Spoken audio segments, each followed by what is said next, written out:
Hello and welcome everyone back to this month's Talking Stick Show. So I am joined by the Divine Feminine crew. We have the Galactic Historian Andrew Bartzis. Hello. Hello, Dale Paleface Tobin. Yes. Welcome back. We're back on the ship. We are. Good to be aboard. Yes, good to be aboard. We welcome the Divine Feminine Warrior, Laura Massey. Hey, Laura. Oh, a warrior as well. Yes, you are. You've Well, got she's the title. upgraded herself this week. So three abused light worker terms. So we have just finished our combined therapy UK. So we've been busy for the last 2 weeks. It's been absolutely incredible. Let's talk a little bit about the combined and the experiences before we go into today's show. So Laura, how has the last few weeks been for you? Absolutely amazing. We had all of them amazing clients from all over the world, from the USA. A lovely lady came from Australia too. Every one of them went away with huge changes that they're still processing. And for us too, as practitioners, all three of us, I know, speaking just not only for myself, I'm sure we've all grown as well. We learned something more about this cutting edge technology that we're using, what works with people. And it's just been, for me, I'm still processing all the things that have gone on. As have I. My personal experiencing watching both you and Laura grow, and then the people that were assisting us. Tina, shout out to you. Rich, shout out to you. You guys were absolutely amazing. But watching the two of you grow deep into the sessions, and like Dale's like, I think I'm tired. I'm like, go on the mat, relax. We've got this. We had such a perfect scheduling process down, and that we've done this enough times. It's like, it's like repetition creates the illumination, and then each time we get illuminated and have a unique healing. Like when we were doing that hip healing on Bob, and then afterwards for days you could just see his hip bob in all different ways that he never had been able to do before. Or getting the one tear out of the one girl that was impossible to get the one tear out of. Okay. The massage gun normally Yes. does that. Yeah. Or the abductor pain. You're muted. So yeah, honestly, some of the funny things on the massage gun, Sarkis on his stomach when we did his abs, like that was the funniest thing ever. Like I've never seen someone laugh so much when you've been doing gun in the abs. Like he was crying, just constantly crying every time we touched them. It was beautiful.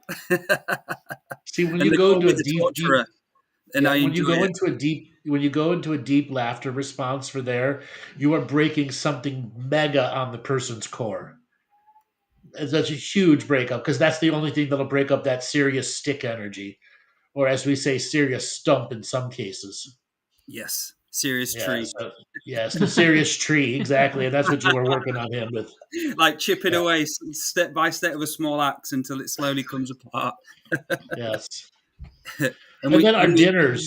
Oh my God, our dinners where everyone got together and was able to share all the different experiences they were going through. That was really nice too.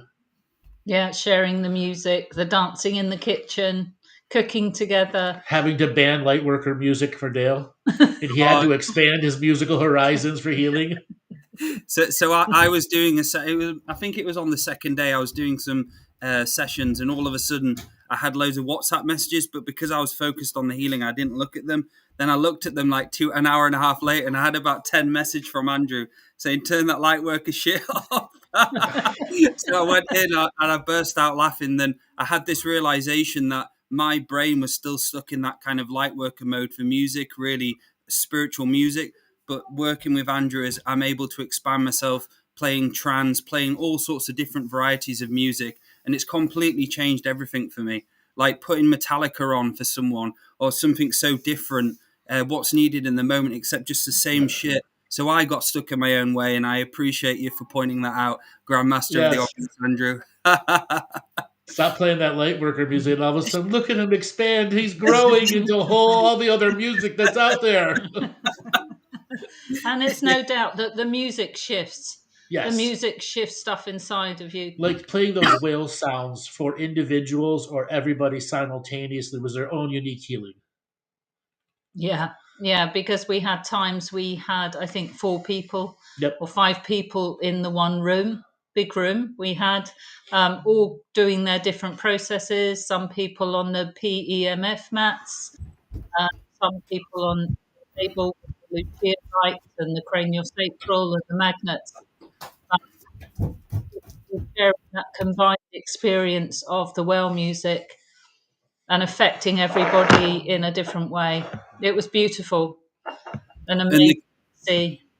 and the chemistry between us all, and because we've worked together for quite a long time now, and we've had a lot of sessions together, it's just innately we know what's Yeah. needed in the moment, and it's just it's really really wonderful to work with you guys, and everyone who was there made it so special with their unique experiences, because some of the experiences I saw there have expanded my knowingness of psychic surgery and other modalities as well, especially the PEMF mat. Like, I'm learning more and more about that each time I work with it, and it's just blowing my mind each time. And adding more modalities as we go along. I mean, Tina Winther has an absolutely amazing voice, and Yeah. she was doing some vocal sound healing with us. So just what we can add each time. Something else, we had some on the PMF mat, we had some miracle level graphs where what was his name? Vincent. So for of his 60-minute session, around 38 minutes he was absorbing 400 hertz, which is the max the machine can do. And for the rest of the time he was around 300 hertz, which is unheard of on those machines. Earlier today, we were talking to the main guy that's the distributor for the mats, and he couldn't believe the level of graphs that we were getting that fast. Because one of the unique things about PMF field therapy, people who have been overdosed on field therapy, it takes a very long time for them to get back up in the ability to absorb natural radiation again. And within the first session, we were blowing people at 150, 200, and 300 hertz for an extended period of time. And the other thing is the fact that they have infrared sauna, followed by flotation, maybe followed by a massage, CST under the light with the magnets, and then they go on the mat. So they're really opened up. They've opened up their frequencies. They're deeply relaxed. What it really proves is we can heal field therapy overload. What doesn't matter what's if it's electromagnetic, static, or EM field or scalar, whatever. We can clear it out of the damaged frequency very fast. And we had a great with Bob at the end. So Bob had something stuck, and it slowly started unraveling. And the last session I had with him, he said to me, he's like, "Dale, I think I'm going to do this by my fire when I get home." And I looked at him and said, "No, we're going to get this fucker out now."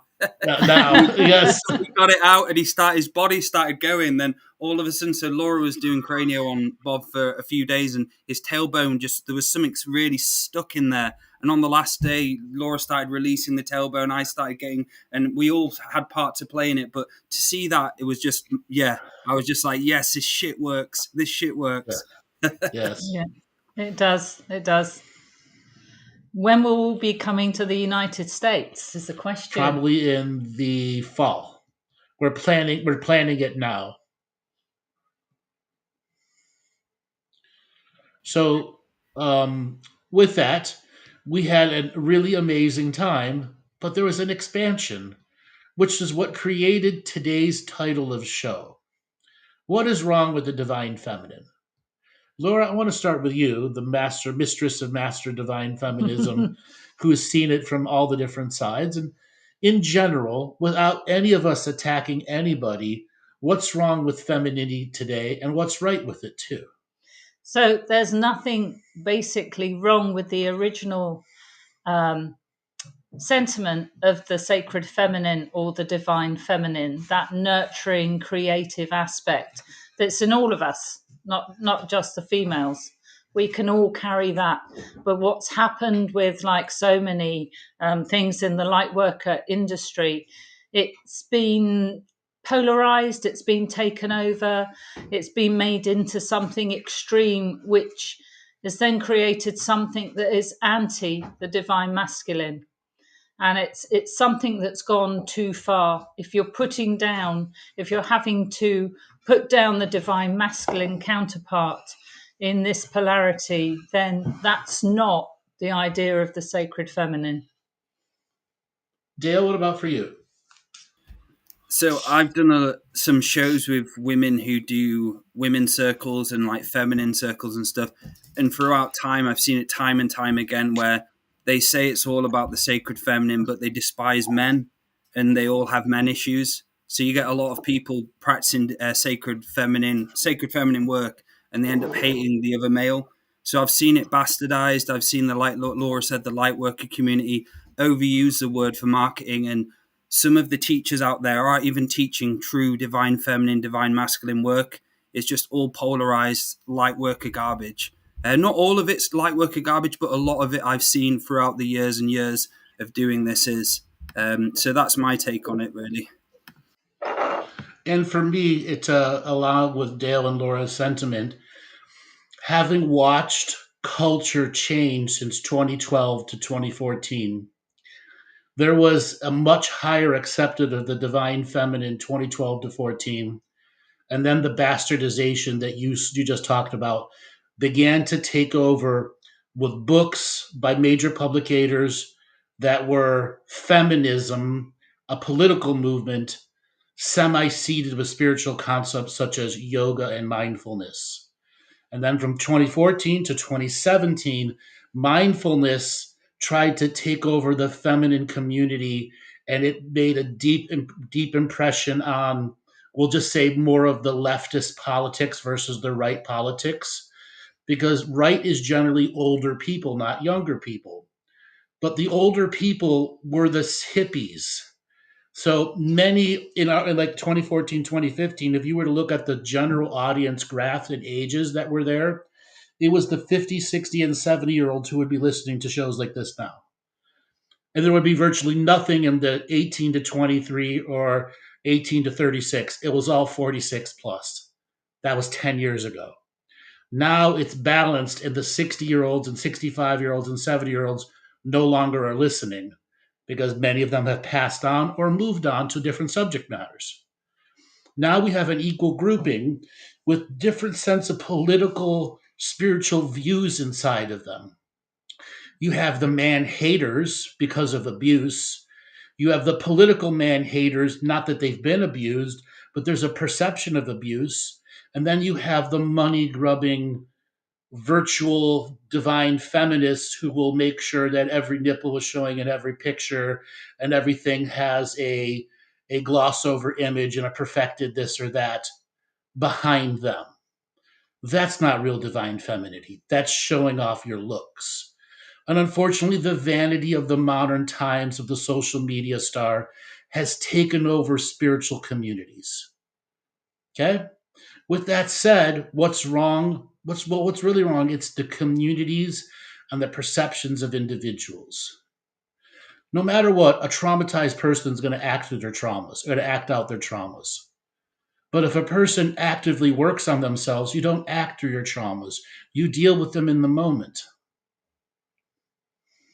I mean, the whole idea is the balance of the divine masculine and the divine feminine inside you. And if that is out of balance, then there is some healing required. So is the bastardization of the divine feminine, is that related to woke at all, Andrew? Yes. Unfortunately, woke went extreme and betrayed women by putting people in the LGBTQI transition communities into their bathrooms, into their sports, into their et ceteras, places they had just gotten the value of their rights in, which then split the community even further. So generally, this is a leftist ideology, and it's the righties who are saying, hey, women just have these rights. If we separate political left and right and just go down to the concept, should a man who's going through transition be in a bathroom changing with women? That's the question. That's a political question and a scientific question, a faith question. But it's what damages our society now. If there were true ways to monitor and manage that, things would be fine. But unfortunately, you will always have people who will use the woke agenda for abuseful purposes. And that's unfortunate for the woke agenda. It has a very beneficial aspect to separating some of the taboos that keep humans separate. But in the current society we have, too many abusers are at the front of this line of power. Okay? I support the communities, but what I don't will support is a forced agenda I must apply to without question. I will always keep my sovereignty. I will always keep my independence, no matter what side tries to dictate to me. So, what are some of the aspects of this abused divine feminine energy? Okay, so here's a really classic one. Many of the blue haired leftists believe every woman is sexually abused. It's not so. It's a lot, well into the 50%, but it is not 90%. Something they regularly try to quote in articles, podcasts, etc. Worldwide. If it were worldwide 90% sexual abuse, this world would look drastically different. The baby raping lizard wizards would have already won. Okay? Okay? They would have already won, and we would be completely submissive. Because if it's that high for women, it would be that high for men too. That's why I say it hovers around the 50% worldwide. But that doesn't mean one culture has less or more. That's true. The different cultures and different wealth gaps have different rates of that abuse because it's a matter of who's enforcing and catching them. Now, let's look at abuse. Abuse is not always sexual abuse, it's verbal abuse, physical abuse, and a variety of other things that alter the personality. If we look back to the Johnny Depp trial with Amber Heard, clearly that woman is disturbed. Okay? Whether you agree with me or not, it's not the point. There was a clear separation by the jury that didn't believe a word that was coming out of her mouth. The jury decided that. I didn't. Okay? And the woke media tried to defend her to the end. And when you empower somebody who is clearly disturbed, or empower a Me Too movement that has no justification for proof you're innocent until proven guilty, and the standard rule of law, that's what's wrong with society and the feminisms that follow abuse first, abuse the abuser first, and let the chips fall where they are, whether it's true or not. Many people have been ruined by accusations of abuse or misconduct or whatsoever, and it comes out later they completely made it up. Or it comes out later it was worse, like Harvey Weinstein, even worse, or Epstein, worse. But the truth has to come out. But the thing is, during the peak of the Me Too movement, it was only one side being heard. The woman is always right. And unfortunately, that's tyranny. Yeah, and in the Johnny Depp and Amber situation, so Amber was using her divine feminine energy in a perverted way to get the results she wanted. Well, I will make my own statement. The psychologist that interviewed her gave her what's called histrionic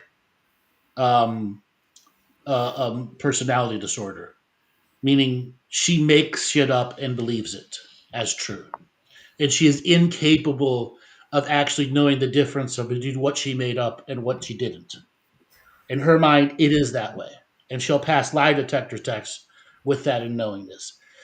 It's a fundamental damage at a very early part of the mental development. Okay? Because they become that way, and they're literally unchangeable. Because you can see it within her. There's no emotion at all. Literally no emotion there. It's completely like blank. And it's right, I'm running by a script now. And that's something she did with it feels like she kind of just went to attack him to make sure he sounded like the one who's fucked up. But again, she was the one who fucked up, which is a classic narcissism technique, isn't it? Yeah, well, next level narcissism. Next level, it's called histrionic. Yes, yes. And she was taking the beautiful, sacred sort of vulnerability of the divine feminine and just using it for her own purposes.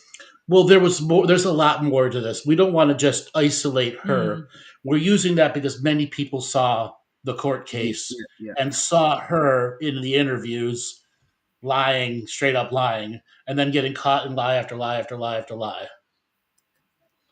Okay. That And as for the well, person, I didn't punch you, I hit you. There was physical violence back to him, but not at the level of bloody abuse she was crying. Okay. Couples do get violent with each other, but he's the one that lost the tip of his finger. He's the one that got knocked out. He's the one that had the black and blue eyes the majority of the times. Once again, I'm not praising one side or other. I'm using it as an example to understand what's wrong with the divine feminine. And don't get me wrong, there'll be a what's wrong with the divine masculine show. Yeah. Okay, because it Yeah. needs to be done too. But Yeah. for the sake of this conversation of what's wrong with it, it's what can individuals do now? How do we help the divine feminine get out of forced tyranny to others? How do we get them out of acting out their trauma onto others, projecting energies onto others when they should be going through the journey of healing themselves? It goes right back to the basics, though, of self-love and Mhm. self-care and the self-nurturing to discover your own authenticity. And then support from family structures. Unfortunately, when you run a tyrannical lifestyle, you people vacate your life really fast. They don't want the tyranny in their life. No, it's also treading on other people's journey and Sure. projecting your views onto somebody else. Like the person who's forever depressed and pulls their lover into the forever depression. Okay, we've seen this throughout history. Doesn't matter what era the history is. They reach the melancholy they can never get out and pull everybody into it with them, which becomes drama queen. So unhealed traumas. The answer is you got to begin to heal the traumas. You individually, not as a collective culture. Okay? Now, one of those traumas, whether it's sexual abuse, giving birth, you have lots of issues with the divine feminine areas, such as, for lack of better terms, when a lot of women give birth, they have what's called a blowout on their divine parts. And I'm trying to simply not be overly graphic, a blowout like a tire. And they have to get that fixed. And there's the vaginal wall. Laura, you want to talk about that? Well, I don't know about that particularly, but I do know, yes, particularly as you It's get... not a real blowout. No. I'm just using it as a car term. Okay? Laura needs to tighten this one up. Yeah, part of the reason we're bringing that up is because as part of combined therapies, we're now looking at introducing for women, not just the divine feminine, for women, this is something called HIFU, which is about using sonar ultrasound in the vagina, so that it actually tightens the vaginal walls and repairs some of the damage from childbirth and things like that. And some forms of abuse. Okay. Or overuse. Yeah. Overstretching, tear marks. Also, it can deal with lack of lubrication. Yes. So I actually took part in this, and the last time we did combined, we had a client who wanted to do it, and I decided it was something that will benefit me. It also deals with incontinence. Yep. And many other things. So I actually went and did this, and as I say, we're going to introduce it as a special package for our lady guests, our lady clients, if they'd like to do this in the future, because it actually works. It's a really great treatment, especially to have with combined when you've got the healing of the PEMF mat afterwards, you've got the float.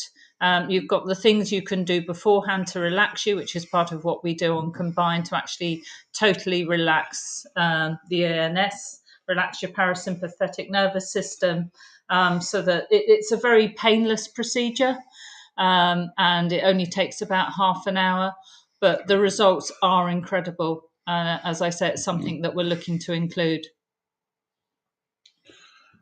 So HIFU, HIFU, we highly encourage that you all look it up. Whether you're a man or a woman, and it's a form of ultrasound therapy that uses a special wand that goes in and slowly turns and turns and turns and uses the ultrasound therapy to help repair the walls, the cellular structure of the walls, and a variety of other things. That's how the general science works. Now, when Laura decided to do it, we already knew that we were going to offer this to women. But there are things that can also be done for men also. And what we want to talk about here, even though it's on this show, it's called shockwave ultrasound therapy. And that's specifically for men who have erectile dysfunction, have no actual blood flow through the area. Similar to the HIFU, there's a device that hits your phallus with ultrasound. It helps rebuild the cellular walls and take the damage away from scar tissue, which is so vital for men who are having ED. Now, that's something that will be introduced later in the year, but we wanted to start with the women so that they have their unique chance to see what it can do and how life can change for you. And hopefully I'll find out. We got another couple days before you could restart. Yes. I think they say leave it 5 to 7 days before any intimacy. So, yeah. Laura, I've only what just was it? come back from the retreat. Laura, what was it like leading up to it for you then? Just some of the feelings and obviously the experience you went through, like from a feminine point of view, what was it? What did it feel like?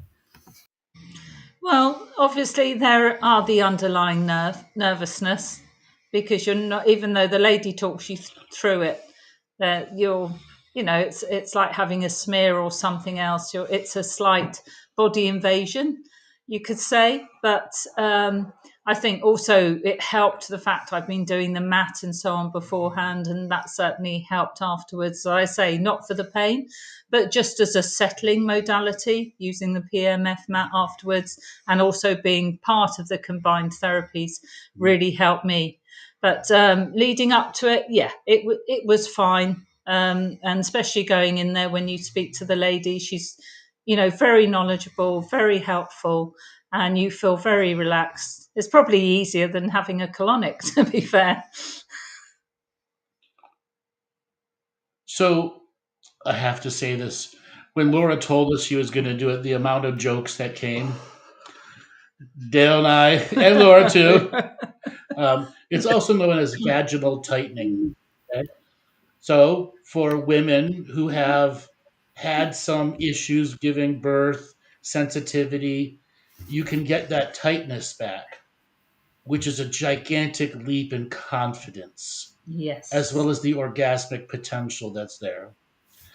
Now, Dale, short of the jokes that we had, if anything, it helped Laura go and do it even more. It took away from the serious nature of what was going on. Can you remember any of them? What, some of the jokes? Yes. There was always that moment where we went, "Come on, Laura, don't be tight." Yes. we seem to use the word tight a lot. And yes. We were all having jokes what she's going to be like when she comes back, like going forward. Like, be able to walk? Yes. You'll notice I didn't use my saddle stool that I usually use for CST. I sat in a chair. You do sort of, it's a natural thing. You do sort of want to keep your legs together, but I'm soon over that. Other than not sitting in a saddle chair, you were normal. Yes, I was. And that's just, I could have done, absolutely. They say don't ride a horse afterwards. And as I say, don't have sex for 5 to 7 days. And basically that's it. Sometimes if it hits a nerve, you get a sudden sort of little jolt, but nothing that's painful in any way at all. I really highly recommend it. And we'll be asking you in a week's time, Laura, for an update. Yes. Yes. Did it work? Well, if you're going to give these treatments to clients, you need to know. Yes. Well, Dale will be the second tester. Yes. Because he's got a room.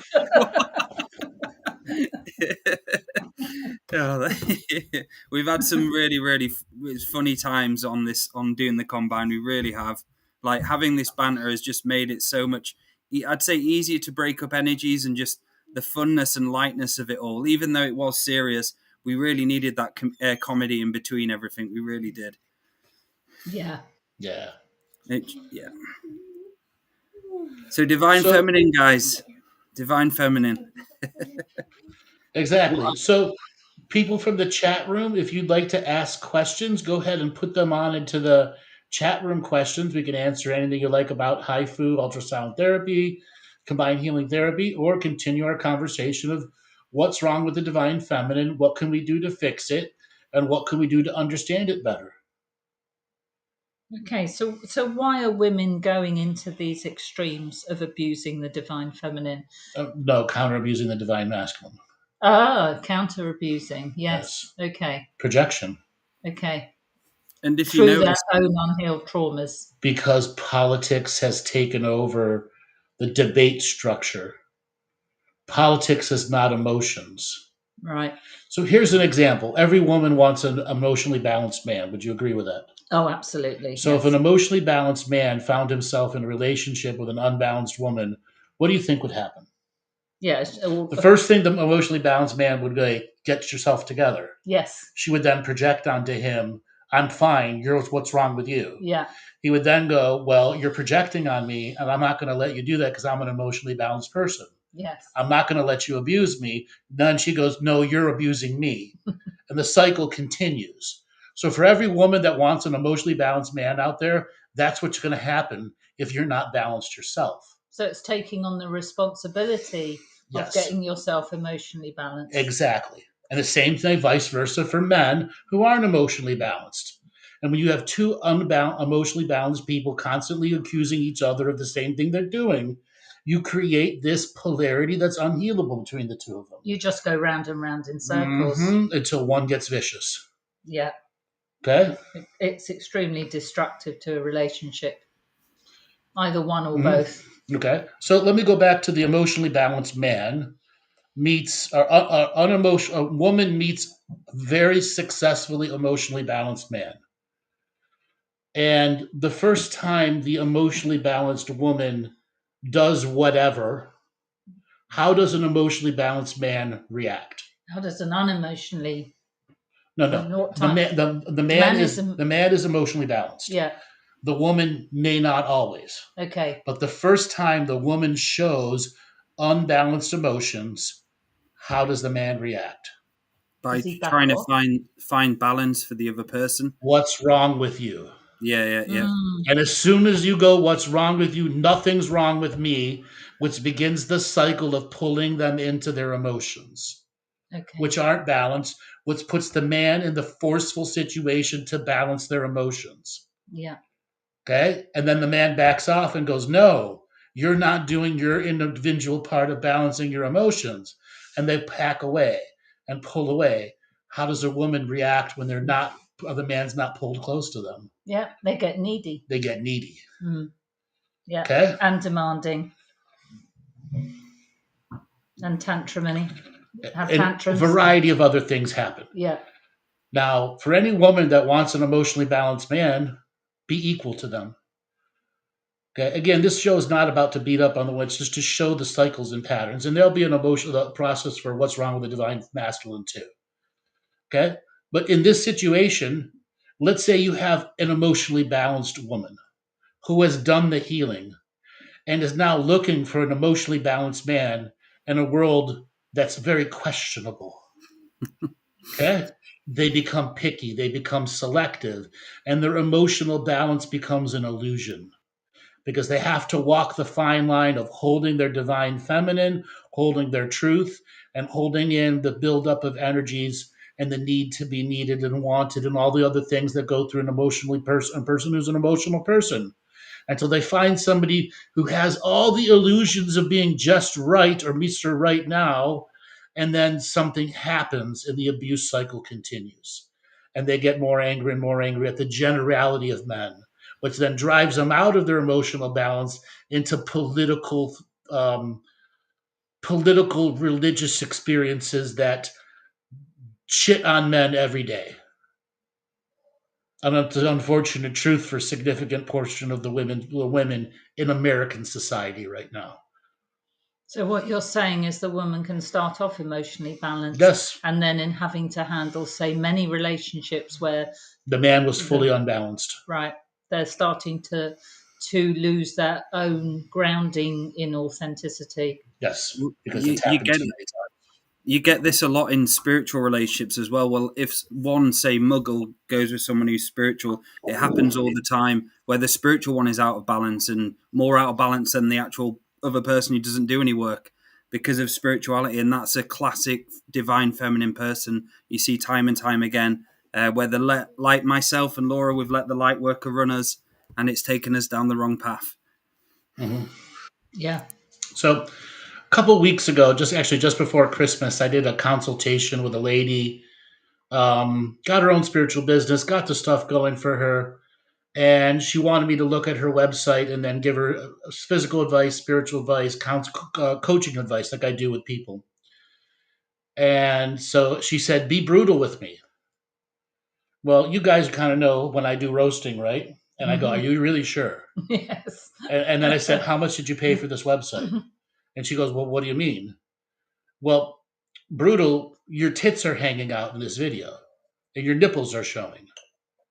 Do you know this? Yes, I look great. Oh, It's yeah. not about how good you look. Mm. Your website says I'm sexual, but the texts don't match that.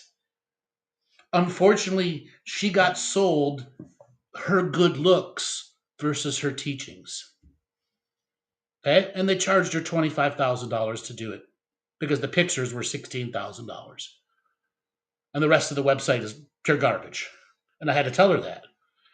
Whoever wrote your Lightworker prose and word salads had no idea what you did. And yes, you look beautiful in every picture, in every image, all over the website. You have side pics, shadow pics, angel wings coming out of your ass. You look beautiful. Are you selling your beauty or are you selling your teachings? And then she had to come to terms with that. Well, what do I do with the website? Tone the pictures down first. Okay? Change the salad, make it you. And for any woman in business, unless you're running an OnlyFans page, it's your teachings before your beauty. Please hear that. It's your teachings before your beauty. Your beauty is important, but it should not be flaunted on every page with every profile pic. No, because your inner beauty will shine through if you're doing the work anyway in a normal picture without having to resort to all that. Mm-hmm. Yes. The overuse of the sexuality. The overuse of the sexuality. And the sensuality. Yeah. So, Laura, we have a question from Rumble. Were you awake through the entire procedure?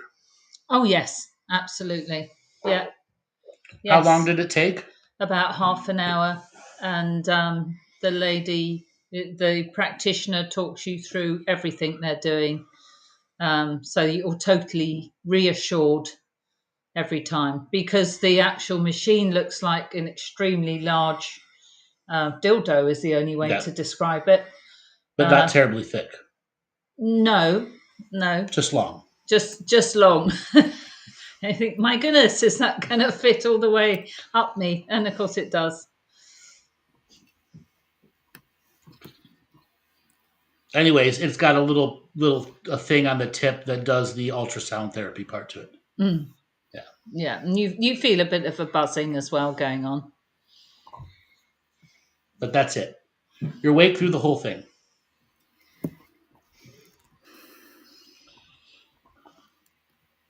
Yeah, that's an interesting. Did any of you guys see? So I've seen it time and time again as well. People in feminine groups going on about witch trials all the time, and they go on about the lineage. And this really, honestly, like, I have to hold my tongue when they say it. They're like, "Oh, we've been burnt so many times at the stake that we've got to take power back this lifetime." It's like, no, my ears just burning. Yeah, because any of the masculine out there could have been a female in a past life, and that happened to you too. Yes. It's not just the women this lifetime. Here's another statement from Janine. Once I noticed that mom groups, that many of the moms would just bitch about their husbands, treat them like they're one of their kids, and they wonder why they can't stand the husband. Why? It's exactly the point.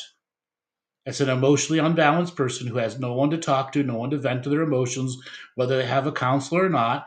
And once they get in the cycle of complaining with somebody else who complains about theirs, it creates a vicious cycle of dopamine release, which makes them abusive versus, talking to the husband versus belittling them. It just shows they're not doing their own inner work. Or they'd rather do the negative work than the inner work because the negative work is more fun for them. Okay, and you wonder how are you ever going to have a real relationship if you treat the man you love that way and you sleep next to him? You're not only violating his energy, you're violating your own energy. Get a fucking divorce. You're a person that's a coward to leave the comfort of what's your life is. Now stop being a coward. Stop belittling him. Just get a divorce. Find another man so you don't have to belittle him anymore. Unfortunately, that truth doesn't come to those people because they are comfortable where they are and they don't want to lose the quality of life that they have. And they'd rather just bitch about the man versus do anything real to change themselves. Does that give them any sort of dopamine release? Sure. That's why I just said it, abusive dopamine release. When you get into a cycle of constantly bitching and bitching and bitching about the same subject matter every time you meet with the same guy. He did this week. He did that this week. What good did he actually do? And you only bring up the negative. And you're also making yourself a victim. Yes, victimizing. Yes. Making yourself the victim and he's the victimizer. And unfortunately, that leads to great personality disorders. It leads to full-on psychoses. And part of that is the shame, blame, and guilt within yourself that you haven't dealt with as a woman. That's right.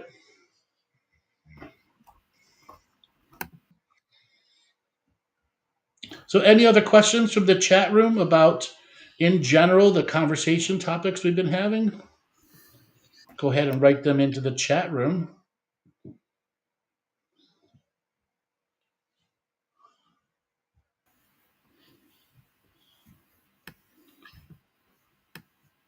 So one of the divine masculines issues with aggressive women. So Dale, you and I have been around the block many, many times. And you have women who pick you. You understand what I'm trying to say? Yes. And they pursue you. And they pursue you in such a way that they make untruths about themselves to fit into your reality. What are those? I'd say... Laura, what would you describe those people as? The people who choose to have untruths to fit their reality. To fit into your reality. Mastermind manipulators who always manipulate all the time just for their own way.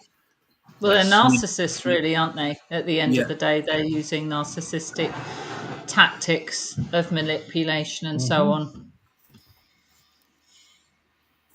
Karen rage syndrome. Yep, that's a good one.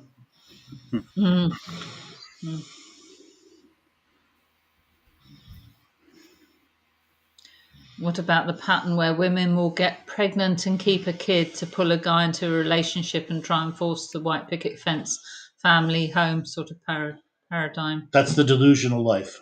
And unfortunately, the man is just as responsible for getting them pregnant. Unfortunately, in this modern society, the laws give all the power to the woman and the courts are on the women to the point where the men are fully abused by the courts. And unfortunately, it's the unfortunate truth. Only in the last handful of years do you see mothers forced to get jobs and to live within their means so that they don't put a 90% garnish of wages on the men. And yes, 90% garnishment of wages. Very common to see that in modern society. Unfortunately, that's how the political systems have changed. And that keeps the white picket fence dream concept alive. Okay? And there are many men who have done that exact same thing to women. Okay? Get her off the market. She's mine now. Okay? I think also the thing, just going back to what we were saying before about the narcissism, we've tended to associate that with the man, Yes. and yet it works equally the other way round, where a man like Dale say can be empathic and kind and caring, and that gets abused. But the 1970s Laura was far more innocent than she is today. And it took a long series of many relationships and confusions for you to gain a spine. You would agree with that? Absolutely, totally agree. But at the same time, you didn't turn into a narcissist. No. Unfortunately, a lot of women who grew her spine were lost a spine too, were beaten into submission and forced into the narcissistic immersion process until they became narcissists. Well, that's just for survival. You're doing that out of survival, aren't you? So I have used narcissistic tactics. But you've also healed from them. I have healed from that. Okay. But yes, I recognize it, and I recognized it then, but could do nothing about it, because the whole time I was trying to manipulate and survive. And have how many kids? Yeah. Okay, surviving with kids. Yeah, exactly. Okay. Yeah. I can see how women can be put into that situation, but that's something that you need to grow out of. You need to get yourself self-empowered and find that authentic self. And what was that journey like for you, Laura? It was tough. Okay. It is a tough journey, and you've got to be disciplined in it. But then if you want an equal relationship, that equal exchange. You have to be equal to them, right? Yeah, absolutely. And they have to be equal to you. Otherwise, it's a codependent relationship. I reiterate something. No codependent relationship is ever good, even for the short term. Okay? And How can the man help? Go on, Dale. Go on. You had many relationships you saw, say, in the 1960s, 1970s, where the woman would be codependent on the man and they just live with it all their life. Like, I know a lot of people around me, close family members, who have done that. Even though they loved each other, there was a codependency there. And once that person died or that a relationship ended, it's like their life was over and they had to rebuild themselves. But it was too late to rebuild themselves. And you see that time and time again, especially with the older generations. Right. The abuse point created a critical mass in which there was no coming back around of it short of an ayahuasca miracle. Yes. Okay? Or heavy-duty medication that fakes happiness. Okay? It has to be a full spiritual change. And there are people who not even that's going to change them because their vanity is in so much charge of them. It will change the spiritual message days, weeks, and months later, and the truth will be lost. Those are people in the full thrall of the psychosis. But you can lose yourself in a situation like that. Easy. Lose who you really are and who you really need to be to make the relationship work. And it sort of bounces from one day to the next or 1 hour to the next. And you can sort of see it. There's sometimes a part of me that stood outside watching myself using the manipulation and narcissistic techniques and being sort of semi-aware of it and not actually knowing what to do about it. Not actually knowing how to get out of that cycle. That's right. Or recognize they're even in a cycle. Yes. See, the thing about psychosis is in deep levels of them, they have no idea that they're in it. They're creating a truth as self-validating. Validating the fake reality that they're creating.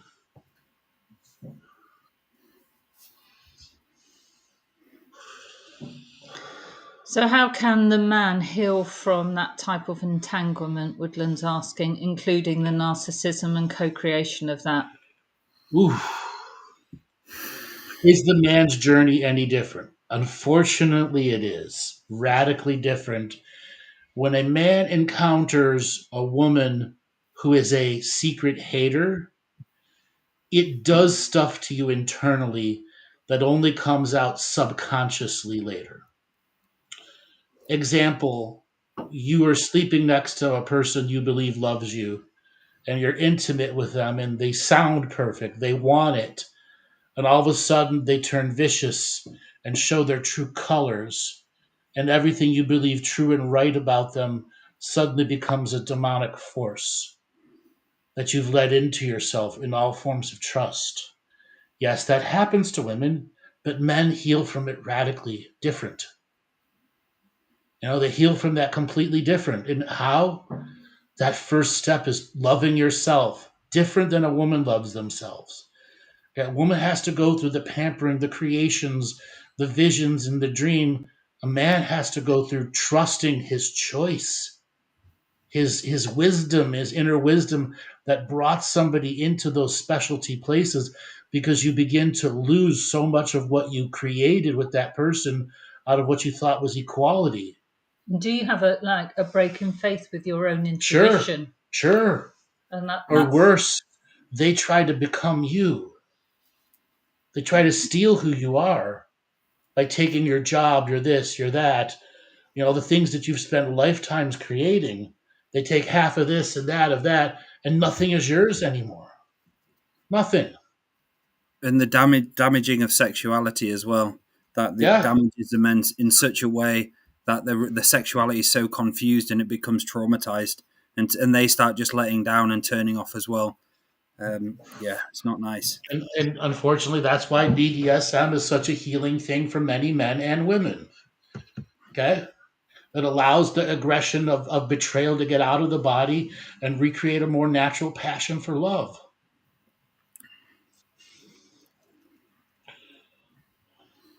So wouldn't this apply to women and masculine? The answer is yes, but it's a completely different journey of healing. Men are of a completely different journey than healing. Retrusting that choice, that activated love within inside them. Women go through a different journey of that. how is it different? Give us some How is it different? How is it different for you? To a man? Trusting yourself. Yeah. You have more emotions than men, do you not? Yeah. Men have what emotion to drive them? Mm-hmm. Their creation, their legacy. Yeah. That legacy is destroyed. Yeah. You're creating a legacy with every breath you take. Men have to find that again and create that again.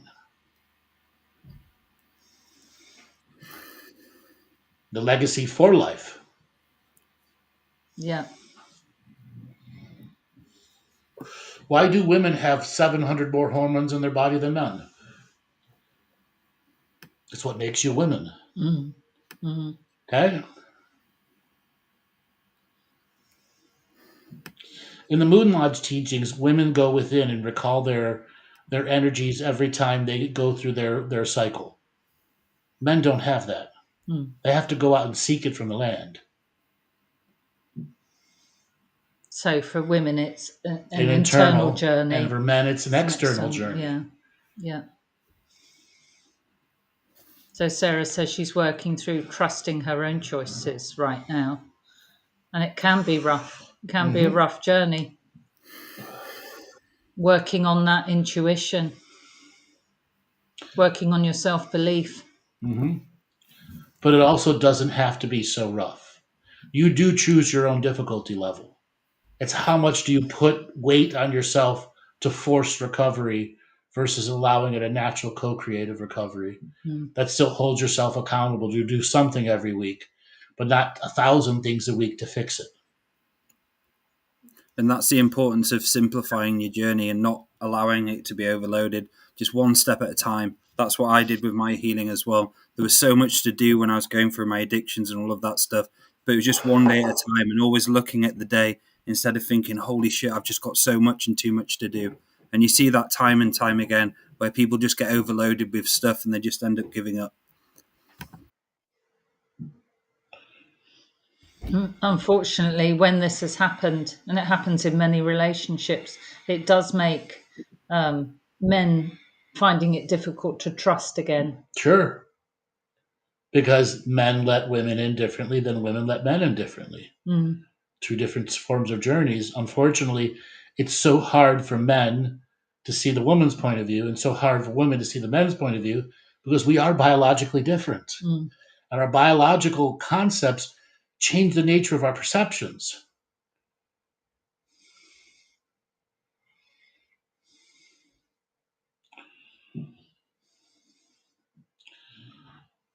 So we've got more people engaging in the chat room. Go on down to that chat room, type a question in. There's a chance you guys get to interact with all of us. Yeah, it'd be good to hear your questions. Okay, so let's talk about how children become part of the relationship. Mm-hmm.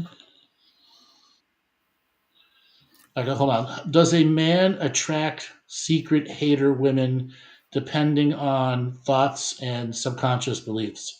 Is a man confident? All right, so first thing first, you have a little mix up of understanding. If a man is attracting something that is negative, it is not always them attracting it, it is karma. Karma is a real thing in dating and relationships, but you have to be recognizing what are the patterns of the karma. Unfortunately, a lot of men who are new to dating make those mistakes over and over again, and they have what's called a broken picker. Women get broken pickers and pick the wrong man all the time.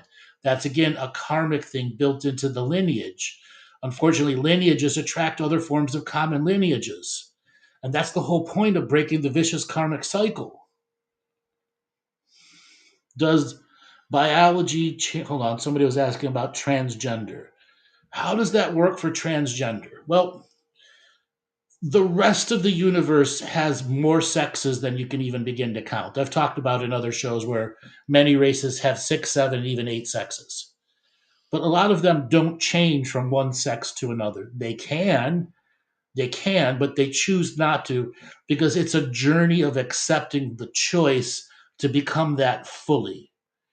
Because when you're born one way and discover something else as a truth about yourself, or you are born in one belief and then come to an understanding there is another belief, the journey of transgenderism is more spiritual than it is physical. And it is the spiritual transition that will allow the divinity of masculine or feminine to show through the body. And then is where you can use surgical assistance, hormone therapy to complete that journey. Unfortunately, a lot of people in the transgender community, they have too many broken faith issues to make that final leap. And the handful that do not necessarily have regrets, have trauma in the transitional journey, which is something that's terrible for somebody that's going through that, which then creates a regret or a pain or a this or that, which is why it's so challenging in modern society for transgenderism. My personal belief, the worst thing that's with transgenderism is forcing it on everybody now, making it a political subject matter versus an independent growth process for each person, allowing them to go through their own unique healing with it without the world politics judging anything about them. I can tell you I've had more transgender people and gay people come to me now in the recentness of the woke ideology, terrified about their own views, about their own communities, that if they say something that isn't in alignment with the woke view, that they'll be excluded from the community. And again, that's the corruption of politics over truth, thoughtful, spiritual, and physical debates about the truth of one person's soul. What is the So age in somebody's asking America? about vasectomy. What does that do? Well, absolutely, it changes the nature of the thing. That stops pregnancy from happening and gives a higher form of confidence at times. How many generations does it take for the children to be born without ancestral karma? Every child born has ancestral karma that they come in to deal with. So you're never going to have somebody born without it, unless they've spent a handful of lifetimes before this one to specifically make them karmic neutral, karmic free for one lifetime, which does happen often. So is it recognizing that in all relationships there will be some karma that Some form of karma to be right. resolved? Yeah. But it's recognizing, as you say, the patterns of that. Correct. It's your choice in this now awakened aware being to not be used by the past to create something that isn't in the future, or to create something that is in the future and you repeat it. Taking the negative energy from the past and then falling into the cycle of repetition, which is then fed by the past, which accelerates the journey of a karmic journey between the two, which forces it to go bad like a venom.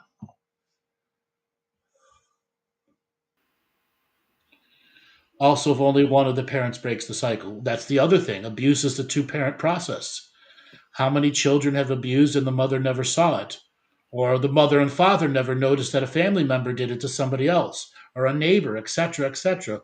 Both sides are equally responsible to recognize the change in the child. Mhm.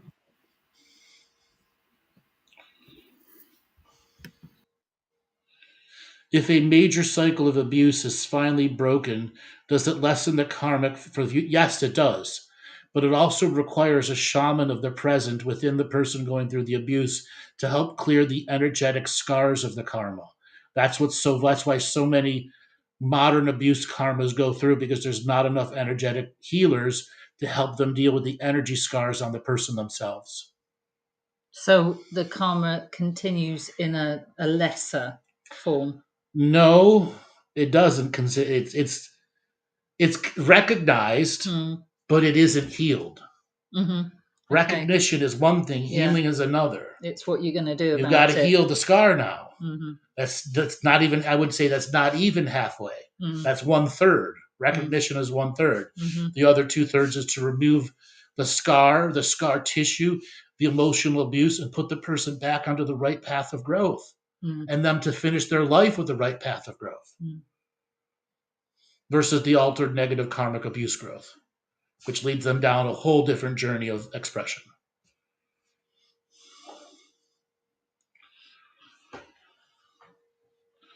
So if karma is no longer going to be a part of this world, how do you get rid of karma for a future life? You have to do it now to get rid of it for your future life. That's the whole point. Because the aim is a dharmic path. Correct. I like that. The work is never done, it just changes form. Yes, I've made that statement many times. Yes. Just changes form. It's true.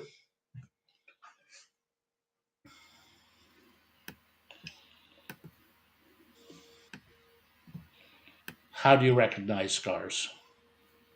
By looking at them and not pretending a scar isn't a scar. Look at it. Stop forcing yourself to gaze away from it or to create something that isn't there. So is there still some triggering? Or you covered the trigger up. It's not a scar anymore. I healed it. I did my 10 revocations and 5 Hail Marys. I should be perfectly healed and never have to do it again. Liar. And yet the same thing keeps happening, right, but on a lesser scale. And you get the people who are too traumatized to see the scars as well. They just don't want to look at them. No, because that requires the work, doesn't it? That requires the vigilance and the due diligence. That's right. How do you create a dharmic life? We've been going on about that for Andrew. We've all been talking about that for a long time. Well, listen to any of the last 5,000 shows. Yes, watch them. Self-healing, self-nurturing. Yeah, but it also takes courage if you're in a karmic relationship, doesn't it? It takes courage to finish that karma. And that might mean stepping away from that relationship. All right, so I'm going to take this next one. Okay. So if I don't want to look at it, then it might be an indicator. It is an indicator. If you don't want to look at it, that's a blazing red light going, look at me, that I don't want to look at. Anything you don't want to look at is you're covering up the truth about it.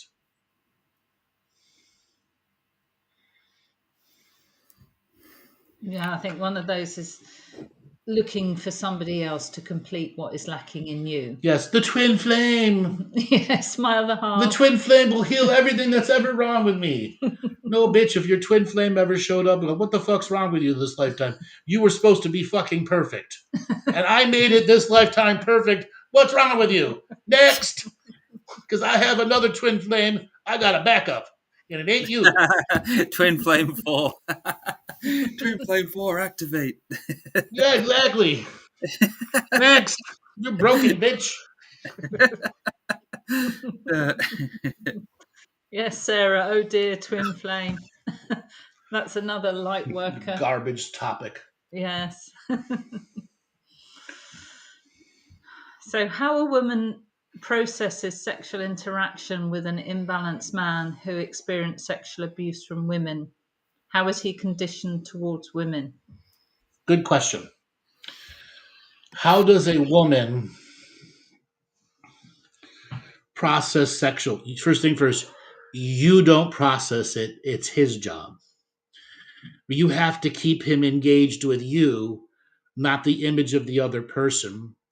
You have to be the expresser and receiver of love, even if it is perverted, and it helped that person go through a reversion of perversion. You have to keep yourself separate than those who originally abused them. And the same thing goes for women who have been abused by men, especially at a young age. Fundamentally, the person is going to be different the rest of their life if they have abuse at a young age.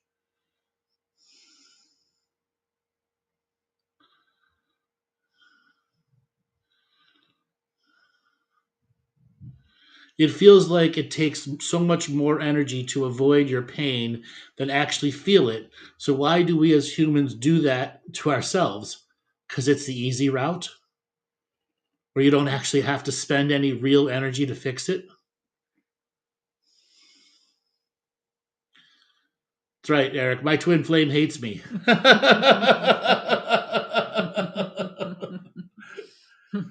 Did we do this one? How about if you're totally aware of the scars and not afraid to look at them, but don't know how to heal them?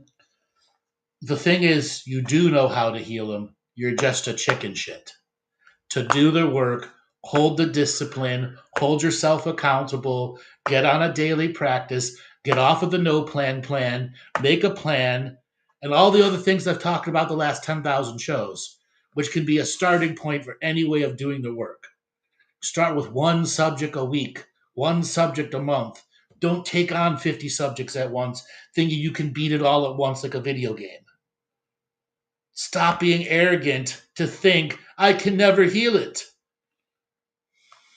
And relationships will only expose them one way or another. That's right. Anyway.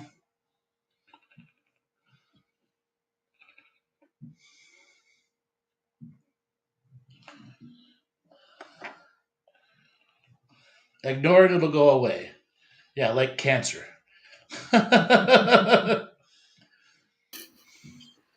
You can't. I mean, you've got to do the work. That's where the courage comes in. So when every time somebody goes, I don't know how to do the work, I have a facepalm moment. Mm. Okay, Laura, in your journey, did you not know how to do the work? Yeah, I did. Okay. Yeah. Tell them your journey. Dale, same with you. The work. The work, facing up to what's going on in your situation. We said just now that relationships reflect that back to you as well. You can see in your relationships where you're amiss, where you have to look at yourself and call yourself into question. You know, it's always those healed relationships or better relationships are created when you are both healing on a self-healing journey. And that is calling yourself out, putting one of your light bodies outside of you to observe and call it back in with all the wisdom, all that sacred neutral wisdom it's observed, and highlighting it. And then I've had some real aha moments then. Did I really behave like that? Did I really do that? Why am I behaving like that? Well, what can I take it back to? Is it something that happened in my childhood? Go back over the years. And you've got to allow yourself to have an ego death as well. So many people are stuck in their ego and their own self and their own kind of stewing that they can't see past their own self. And that's something I had to go through, was being honest with myself and stopping to be lazy. So many people out there are fake it to make it. It's not everyone, but there are a lot of people who say they're spiritual, but they don't actually do trauma work, body work, relaxation work. And it's just all words to them. And that was something I had to learn, was actually putting the effort in, taking time off as well, to stop obsessing and doing spirituality 7 days a week, because you're only going to get burnt out. And simplifying everything, like I said earlier, is so important. An hour a day, 20 minutes a day, just something you can start adding towards your journey. Then over a period of 2 years of you sticking to that plan, just think how much inner work you've done and how different you're going to be on the other side. And that's something I learned through journeying, journaling and so on. each year growing and growing. Like this year for me, I've grown even more. I'm learning new ways of thinking, coming out the old ways of thinking into the new ways of thinking. And we have laughs about it all the time because sometimes the mind and the self can be just stuck on that one track. But sometimes you've got to have hindsight and foresight and look through the eagle eye of things as well. Okay, so we've got a question from Mystic Mouse on Rumble.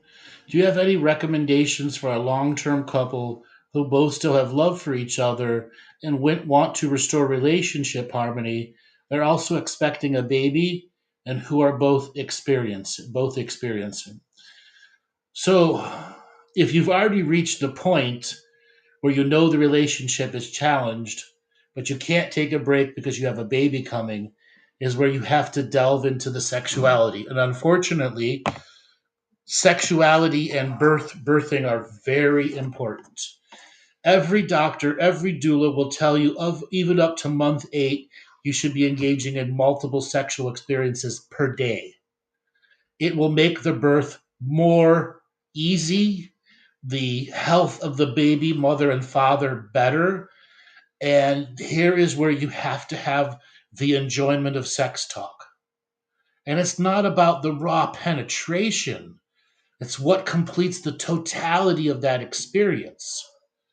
So diving into the sexuality, because after the birth, there's going to be a long time before any real sexuality can happen that is enjoyable for the woman. Okay? So you're also going to have to discover what are some alternative ways of getting a release post-sexuality while the kid's hanging off a nipple. And you don't want to change your energy. You don't want the child to feel the sexuality. And unfortunately, a lot of women go through that, and that's where they shut down their men. Now, for you being in a long-term relationship and discovering that you have to restore something, what went wrong? That's the first thing you both have to agree on. What part of your side is the mistake? Don't blame them anymore. Accept your part. He accepts his part. And by accepting the individual parts of what went wrong, allows you to build a new bridge of togetherness. Okay? You're expecting a baby? Step 1 is sexuality. But again, it's not about raw carnalism anymore. It's about the totality of the experience. Now, outside of the sexuality, okay, you're going to have to determine the new relationship moving forward.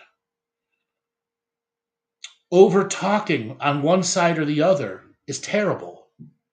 One side, the man has to be heard, then the woman has to be heard, and everyone has to have the last word.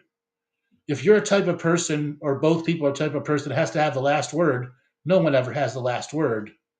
You then hold a grudge. You have to break the rule of last word. And that's just called being humble. But you should not be forced to eat humble pie every day. That's my advice for you, Mystic Mouse. Laura, do you have anything you want to add to that? Well, on the other side of the coin of talking, you can also use talking. You can use talking as a form of intimacy, but not heavy discussion, like Right. you're saying, not arguing, but intimacy and turning each other on just through talking. Poems about each other. Okay? Before television and the internet, people wrote poems about each other. Oh, your beauty is the greatest of the nights in the sky, and the rose's thorn tapped my blood, and I realized how much I loved you. Okay? I drew a picture of you. Yeah, it's a stick figure, but it's better than nothing, right? Or you actually drew a really good picture of a person. So we've got here, why do predatorial female educators get a slap on the wrist versus male counterparts? Law and politics, unfortunately. The man is more wrong than the woman ever will be. And it's only recently do those predatorial women get actual real jail time. I mean, it used to be in the past there were no real women's jails. They were just insane asylums that they put them in. Up into the 50s and 60s, there were no real women's jails. They just put them into an asylum, literally. Or they were then experimented on and abused by the psychologists of the era. What's worse? What's worse? Okay?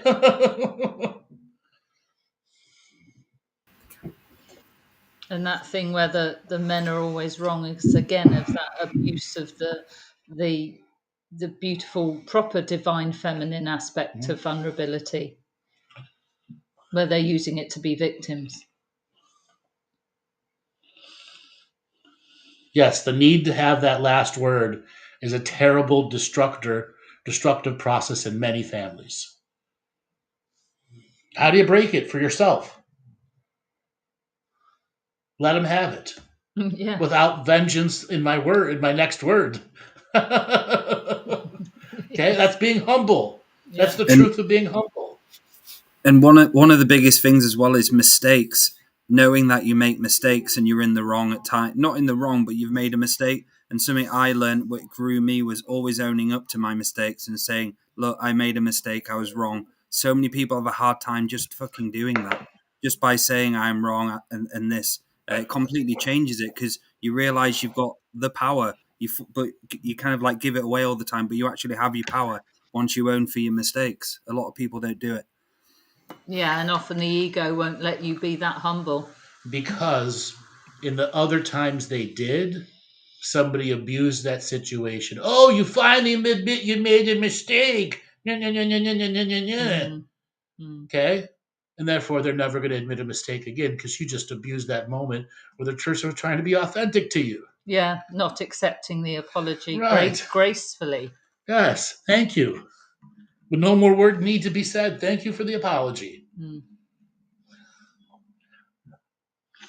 So, Rosanna, many of my relatives don't want to admit the truth, but rather say they've made peace with the things they've said and done. That Which is makes all me bullshit. sad. Yeah. It was all bullshit. Yeah. They have made no peace with it. They're just trying to forget it ever happened. Yeah. Not dealing with it. You see not that facing up to it. I've had that in my family where some shit goes down and just no one says anything, and you kind of like it just stews for about a day, just or a month or a year or a month. Yeah. just goes. No one talks about it again, but it's fucking there in the environment. You're like, fuck, someone gonna talk, man. The elephant in the room, but it all gets swept under the carpet. Yes. Well, guys, let's call it an end to the show. We would like everybody to go hit the like and subscribe button and leave a comment. That really helps the algorithm a lot. Bring up your situation, relationship. What do you think is wrong with the divine feminine and the divine masculine? And we will be doing another show, What's Wrong with the Divine Masculine, so everyone knows. Okay? Yeah, that'd be good. Thank you, guys. Thank you. So Andrew, how can people get a hold of you for a session? Sure, they go to my website, andrewbartzis.com. If they want a session, we have a brand new automated booking session where you just go there, pick your date, your time, and everything goes through automatically. Your link is directly sent to you.